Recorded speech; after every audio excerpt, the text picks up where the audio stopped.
ओम शांती. आज 6/3/2026 चे शुक्रवारचे साकार मुरलीचे महावाक्य.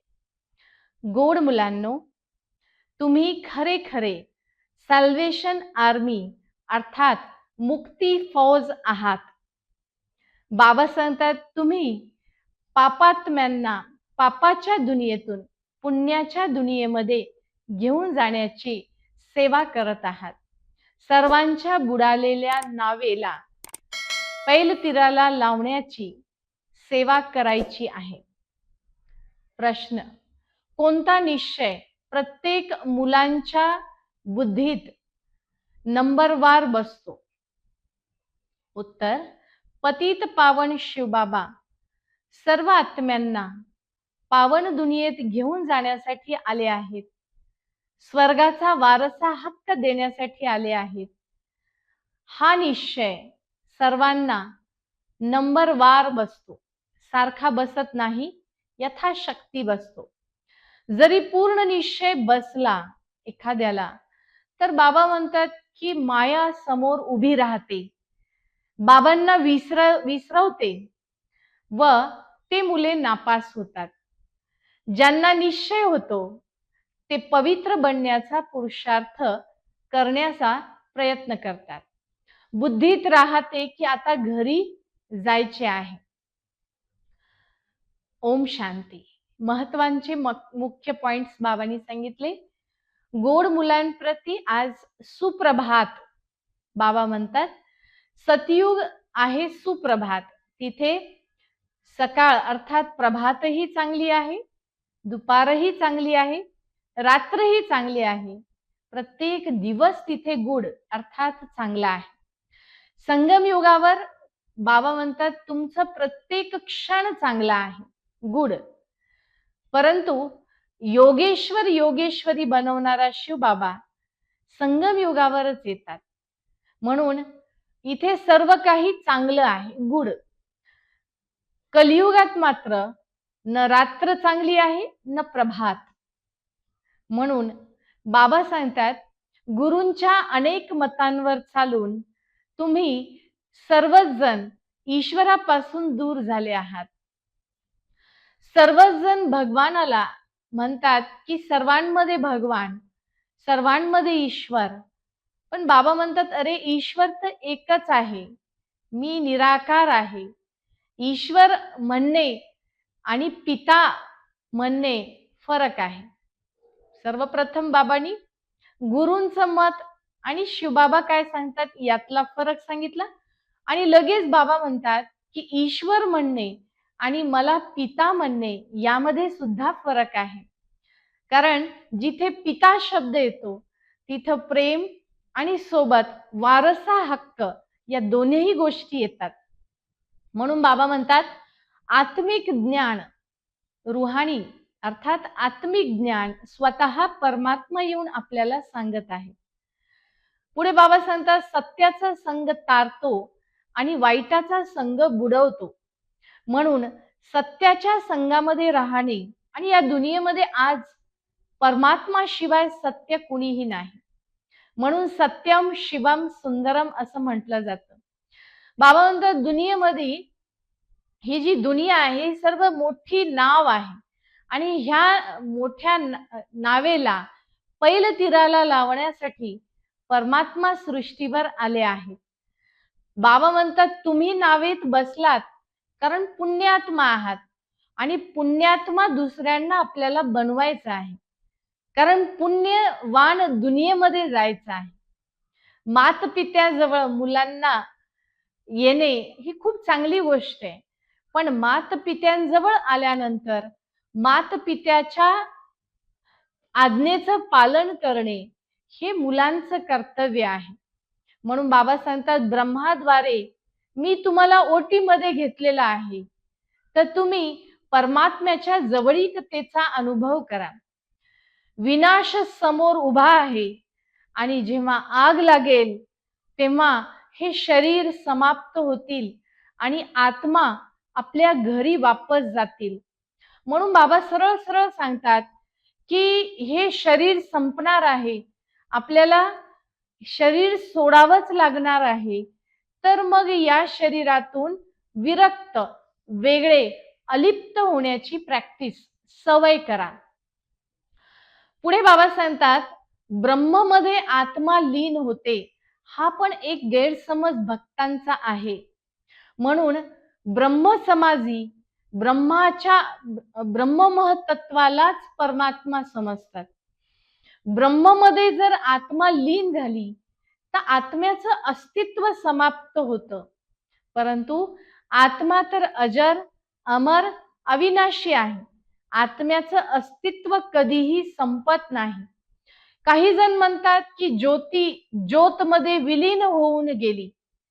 बाबा म्हणतात की परमज्योत परमात्मा आणि आत्मज्योत कधीही अजर, अमर, अविनाशी आहेत. त्यांचा विनाश कधीच होत नाही. जर ज्योती ज्योतमध्ये विलीन झाली तर ज्योतीचं अस्तित्व संपलं, तर आत्म्याचं अस्तित्व कधीच संपत नाही. याचं विस्तृत विश्लेषण आज बाबांनी केलेलं आहे. बाबा म्हणतात, बऱ्याच मुलांना निश्चयच होत नाही परमात्म्यावर, की परमात्मा सृष्टीवर आलेले आहेत पुण्यवान दुनियेमध्ये घेऊन जाण्यासाठी, सतयुगामध्ये घेऊन जाण्यासाठी आलेले आहेत. यावरती बऱ्याच जणांना निश्चयच होत नाही. पण एखाद्यास जर निश्चय झाला तर त्यांच्या समोर माया उभी राहते त्या निश्चयाला तोडण्यासाठी. आणि बाबांनी पुढे ब्रह्माबाबांचाही अनुभव सांगितला की ब्रह्माबाबा भक्ती करत होते, भक्तीमध्ये विलीन होत होते आणि इतके लीन असायचे की विष्णूचा साक्षात्कारही झाला आणि अहम चतुर्भुज ततत्वम हा आशीर्वाद, वरदान सुद्धा मिळालं. बाबा म्हणतात, भक्तीचंच आता वैराग्य आलं पाहिजे, कारण भक्तीची चरम सीमा झाल्यानंतर भक्तीचं फळ ज्ञान मिळतं आणि मग भक्तीचं वैराग्य येतं. म्हणून बेहदचं वैराग्य आपल्याला आलं पाहिजे. बाबा म्हणतात, जंगलात जाण्याची गरज नाही. जंगलात जाणे म्हणजेच हदचा वैराग्य आणि घरग्रस्तात राहून या दुनियेचा वैराग्य मनातून येणे म्हणजेच बेहदचा वैराग्य. परमात्म्याला हवा आहे बेहदचा वैराग्य. बाबा म्हणतात, दुनियेमध्ये अनेक धर्म आहेत, अनेक धर्मामध्ये अनेक मत आहेत आणि या अनेक मतांमध्ये वाद विवाद, भांडण तंटा होतच राहतात, कारण प्रत्येक जण स्वतःला वरिष्ठ, श्रेष्ठ समजत आहे. परंतु बाबांचं म्हणणं आहे की ही दुनियाच आता कब्रिस्तान अर्थात स्मशान सम होणार आहे. मग द्वैत म्हणजे दैत्य. आज स्पष्ट बाबांनी सांगितलं, द्वैत म्हणजे दैत्य आणि अद्वैत म्हणजे देवता. आणि द्वैत मत होतं द्वापर युगामध्ये. अनेक मत येतात, प्रत्येकाचं आपापलं मत, ज्याद्वारे आपण आसुरी वृत्तीचे बनलो.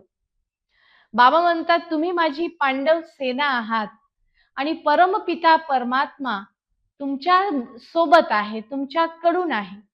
पांडवांचाच विजय होईल, कारण पांडवपती सोबत आहे. बाबा सांगतात, भारतवासी असे समजतात की गौहत्या केली नाही म्हणजेच अहिंसा आहे. पण बाबा सांगतात, काम विकारांमध्ये जाणे ही सुद्धा हिंसा आहे. काम कटारी चालवणे ही सुद्धा हिंसा आहे. एखाद्या सोबत वादविवाद, भांडण तंटा करणे ही सुद्धा हिंसा आहे. तर बाबांनी हिंसेचा स्पष्ट अर्थ सांगितला आणि अहिंसक म्हणजे काय याची व्याख्या आज स्पष्ट बाबांनी सांगितली. बाबा सांगतात की सेकंदात आत्म्याची चढती कला आपल्याला करायची आहे, ती होते फक्त संगम युगावर. बाकी सर्व युगामध्ये आत्म्याची उतरती कलाच आहे. म्हणून सेकंदात चढण्याच्या कलेमध्ये अर्थात उन्नत अवस्थेकडे आपल्याला जायचे आहे. अच्छा, गोड गोड मुलांप्रती मातपिता बापदादांचे विशेष सुमधुर याद, आठवण, सुप्रभात आणि नमस्ते. आत्मिक पित्याची आत्मिक मुलांना नमस्ते. आपणही म्हणायचे आत्मिक मुलांची आत्मिक पित्यास नमस्ते. आज धारणेसाठी मुख्य सार.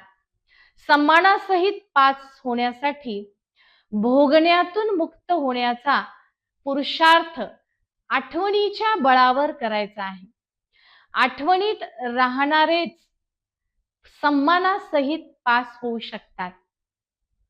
दुसरा पॉइंट, खरे खरे पांडव बनून सर्वांना आत्म्याची यात्रा करवायची आहे.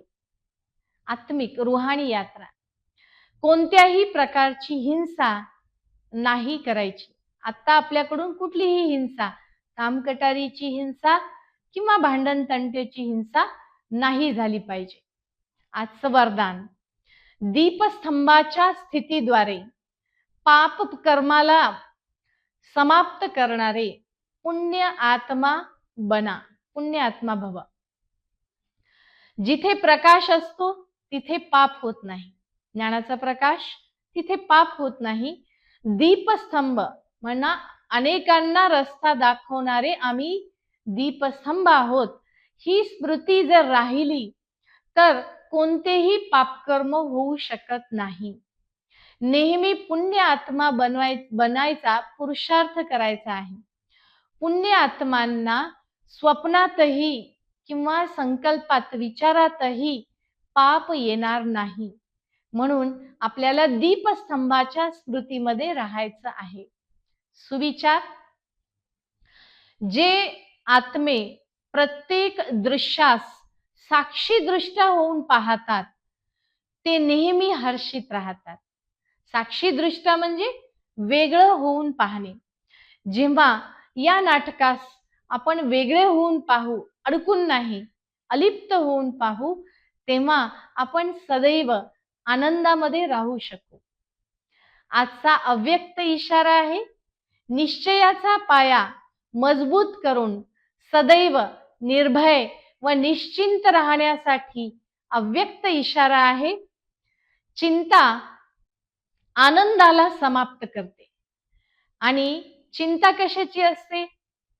काय होईल, कसे होईल, किंवा काही जण असेही म्हणतात की माझ्याच मागे सर्व बंधन का आहेत, किंवा माझ्याकडूनच असे का होते, माझाच हिसाब किताब असा कसा.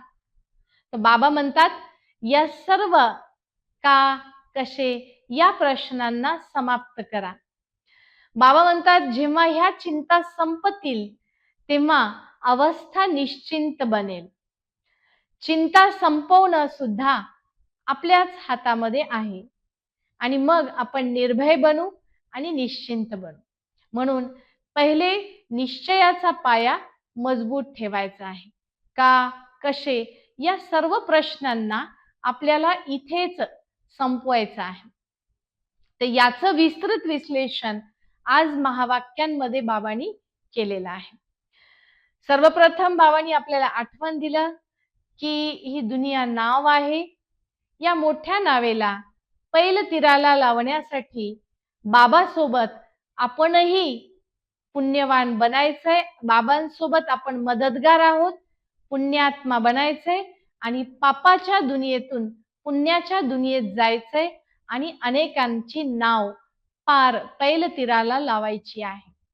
पुढे बाबांनी निश्चयावरती खूप साऱ्या गोष्टींचं विस्तृत विश्लेषण केलं. मग बाबांनी गुरु मत, साधू संतांची मत आणि परमात्मा काय सांगतात, द्वैत मत, अद्वैत मत याचा फरकही बाबांनी सांगितला. आणि पांडवपती आपल्या सोबत आहे. आपण पांडव सेना आहात आणि आपल्याला विजयी बनायचं आहे. या सर्व गोष्टींचं बाबांनी विस्तृत सविस्तरपणे आपल्याला मार्गदर्शन केलेलं आहे. आज दिवसभरात या सर्व गोष्टी आपल्याला लक्षात ठेवून आचरणामध्ये आणायच्या आहेत. ओम शांती.